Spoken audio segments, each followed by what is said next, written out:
Nosso estudo de hoje é a lição 29 do livro Bênção da Paz. Enfermos da alma.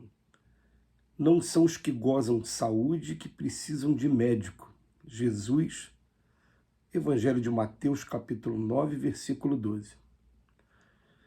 Aqui e ali encontramos inúmeros doentes que se candidatam ao auxílio da ciência médica, mas em toda parte, igualmente, existem aqueles outros portadores de moléstias da alma, para os quais há que se fazer o socorro do espírito.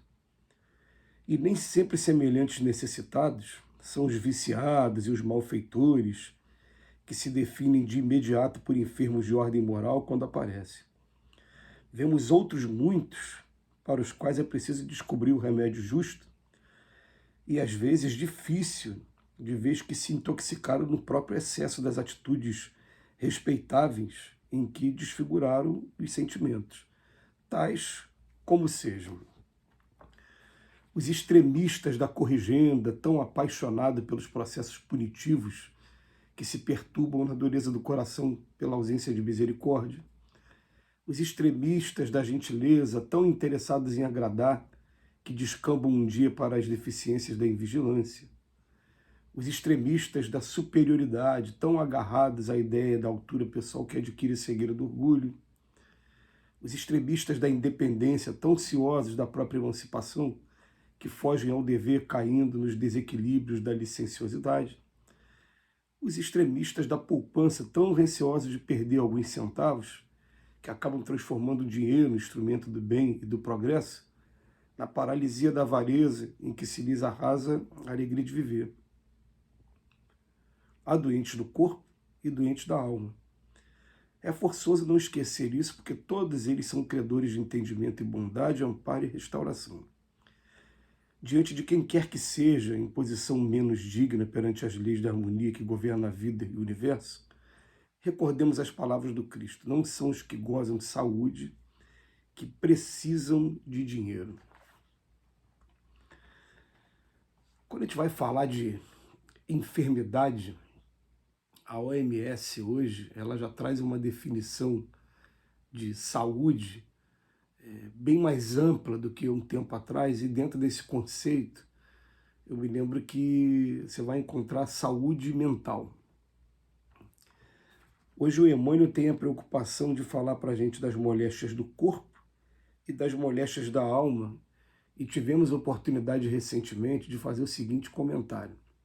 Aqui na Terra, a gente fica sensibilizado de imediato quando a gente percebe as moléstias do corpo e a luta que alguns companheiros têm, principalmente contra algumas doenças mais graves aqui na Terra, mais notadamente essas que atingem o corpo mesmo, como o câncer, como a hanseníase ainda, como o fogo selvagem, algumas doenças que são muito duras a gente vê o tratamento. O problema é que a gente aqui na Terra, quando vai ver as moléstias da alma, normalmente a gente não tem a mesma sensibilidade, e principalmente o que a gente teve a oportunidade de fazer o comentário foi que quando se trata de depressão, né, ou de algum transtorno psicológico, normalmente é interpretado como corpo mole, como desvios de personalidade. E o Emmanuel vem falar de uma coisa hoje muito interessante. Emmanuel veio dizer para a gente que nem sempre esses enfermos da alma são aqueles que a gente define por imediato, são os viciados, os malfeitores. Nada disso. Ele está falando assim, né, que muitas das vezes a gente vai pegar aquela pessoa que pegou uma coisa que é justa, que é boa, e levou para o exagero, e quando levou para o exagero, transformou em enfermidades da alma, em enfermidades às vezes graves.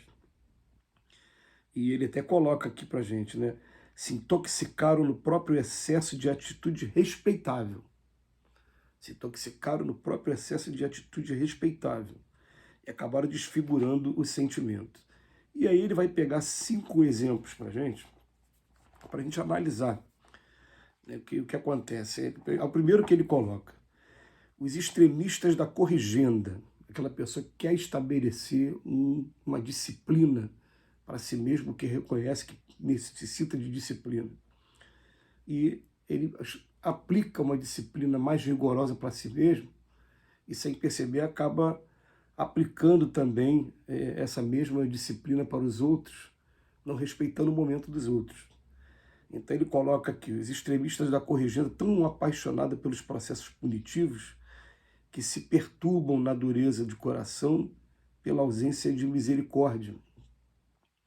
É interessante, né, isso, né? Você vai ver principalmente, claro, no meio jurídico, ou no meio também, né, do executivo, quando vai dizer respeito ao Ministério Público, que vai dizer respeito à polícia. A pessoa está tão apaixonada pelos processos punitivos que acaba entrando na dureza do coração e esquecendo que por trás de cada sentença, de cada decisão, tem um ser humano, né? Depois ele fala o seguinte, olha só que coisa interessante, né? Os extremistas da gentileza. A gente está sendo empurrado o tempo todo para ser uma pessoa gentil. Gentileza gera gentileza, já dizia o profeta. E tão interessados em agradar que descambam um dia para as deficiências da invigilância. Acabam não sabendo dizer não, acabam não sabendo controlar alguns impulsos mais generosos. E aí o que acontece? Acabam perdendo a encarnação mesmo, perdendo oportunidades valiosas. A gente vai descobrir que essa nossa vida, o não ensina muito. A gente tem que aprender a dizer não mesmo em alguns momentos. Depois ele coloca para a gente, olha, vamos lá, corrigendo, disciplina e depois gentileza. Olha o terceiro, superioridade. Estão agarrados à ideia de altura pessoal que adquirem a cegueira do orgulho. Então o que acontece? Tem momentos em que a gente olha para uma determinada pessoa e a gente reconhece, sim, que nós estamos num processo um pouquinho mais adiantado do que aquela pessoa.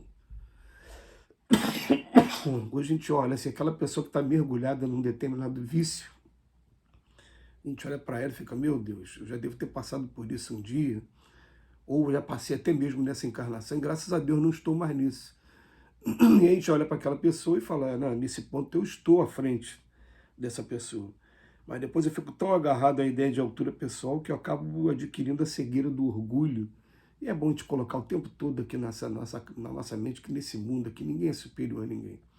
Aliás, aquela pessoa que você vê hoje mergulhada no vício, daqui a pouco ela tem uma conquista espiritual maravilhosa, porque ela está quase chegando no fundo do poço, e quando chega no fundo do poço dói de verdade. Normalmente a gente dá uma guinada na nossa vida, né? Dá uma reviravolta e toma alturas que a gente não imaginava antes. Depois o quarto caso, ele vem falar para a gente, os extremistas da independência, outro que mexe com a gente. A doutrina espírita nos ensina a ter autonomia, a ter independência. Então a gente está tão ansioso da própria emancipação que eu acabo fugindo do meu dever, caindo nos desequilíbrios da licenciosidade. O que ele está querendo dizer para a gente nisso aqui? Eu quero tanto ser uma pessoa independente, fazer as minhas coisas, que eu acabo me isolando do mundo, fazendo minhas coisas sozinho e esquecendo que todos nós temos responsabilidade também com os filhos, com os pais, né, no trabalho profissional, e entro nesses desequilíbrios depois. E por fim ele vem falar do dinheiro, da poupança nossa, que a gente fica tão receoso de perder alguns centavos que eu acabo transformando o dinheiro, que poderia ser um instrumento de bem e de progresso, numa paralisia da avareza. Você vê que os 5 que ele falou aqui, né, a disciplina, a gentileza, essa superioridade, a independência, a autonomia, a poupança, o dinheiro, são 5 que são naturais, são normais e que a gente, pelo exagero, transformou em doença da alma. Então ele chama atenção para a gente no final, que é a doente do corpo, a doente da alma, mas todos são credores de entendimento, bondade, amparo e restauração. Não cabe a nenhum de nós a gente julgar, cabe simplesmente a gente ver o que está ao nosso alcance como instrumento para a gente estar ajudando, trocar a palavra julgar, o verbo julgar, pelo verbo ajudar. E aí, nessa colaboração, daqui a pouco, na frente, a gente vai ver o resultado e vai ver que Jesus veio para os que estão doentes como nós e não para os que estão sãos. E Jesus nos abençoe hoje e sempre.